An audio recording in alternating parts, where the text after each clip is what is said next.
Hello everyone and welcome back to another tutorial.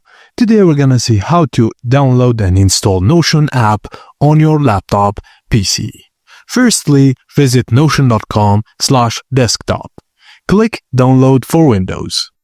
Now, open your Downloads folder, then double-click the downloaded file and follow the on-screen instructions to complete the installation. Once installed, open the Notion app from your desktop or Start menu. Now you need to sign in.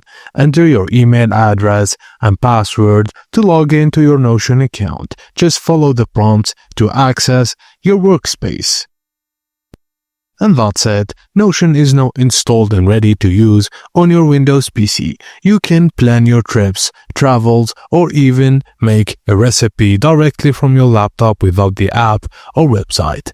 And that's it, guys. As simple as that. Thank you for watching, and please don't forget to like and subscribe for more.